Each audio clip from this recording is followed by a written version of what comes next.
Right, another good morning to all my lovely year 2 law students. Today's Saturday, the 8th of April 2023, the day after Good Friday. A bit misty this morning, but it's not too cold. But anyway, let's get on with it.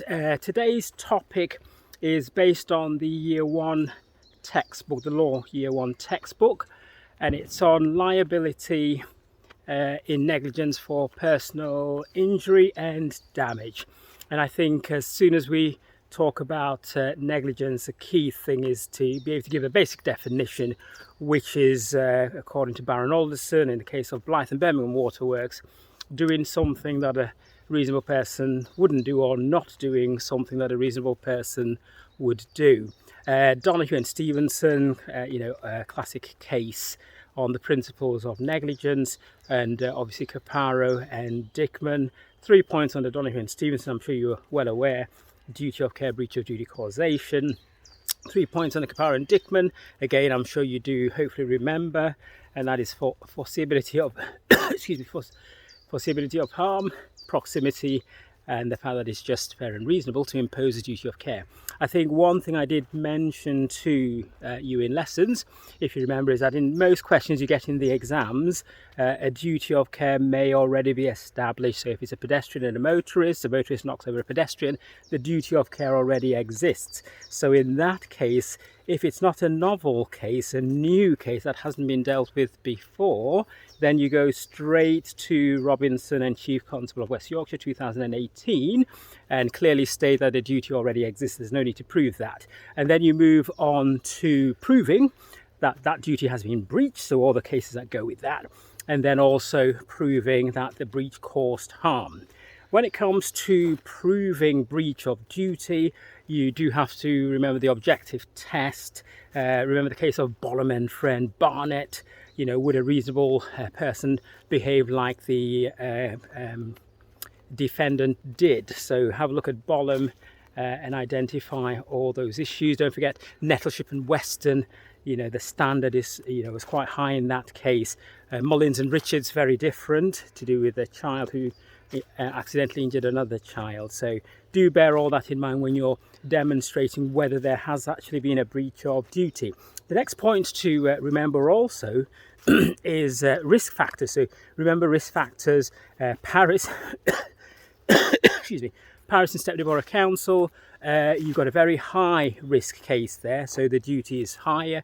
And then you've got Bolton and Stone, where there was a low risk. So take into account risk factors, take into account how defendants may have attempted to minimise risk of harm to others. So that's the case of Latimer and AEC. So have a look at that case as well. Now, apart from that, don't forget the issue of causation. So Barnett and Chelsea and Kensington prove the but-for test, which simply means you show that but for the behaviour of the defendant, the claimant would not have been injured. So that's important. I beg your pardon. And then the next point to appreciate is remoteness of damages, the wagon mound. Don't forget that you can only claim for harm or injury that flows directly from a breach of the defendant's behaviour. So do bear that in mind. Keep an eye on the time. Yeah, we've got a bit more time. And then don't forget the eggshell rule, or thin skull rule, whichever one you prefer. Smith and Leach brain. So the fact that the claimant is more susceptible to injury doesn't minimise your duty owed or responsibility owed to them. So do bear that in mind when you're talking about negligence. I think the other thing to remember would also be res ipsa loquitur. These are all examples of other options to use in negligence claims, and the issue of res ipsa loquitur is applicable when the claimant is unaware of how they sustained their injury. So, for example, if you work in a workshop and something all of a sudden falls and hits you, you're knocked unconscious, for example, then it might be difficult for you to show on a balance of probabilities who was the cause of your injuries. In that case, you would use the claim of res ipsa loquitur, which simply means the thing speaks for itself. It can only be the fault, in the example I gave earlier, of the factory manager and so on. So it goes without saying that you're bound to get a question on negligence in your exams, be it a 10-mark question or a 30-mark question. But I think so long as you remember to identify whether a duty already exists, and then just go straight to Robinson, and then all you have to prove is breach of duty and causation. So in summary, do remember, don't forget, negligence is quite case heavy, so do remember your cases and be confident, and I'm sure you'll be absolutely fine.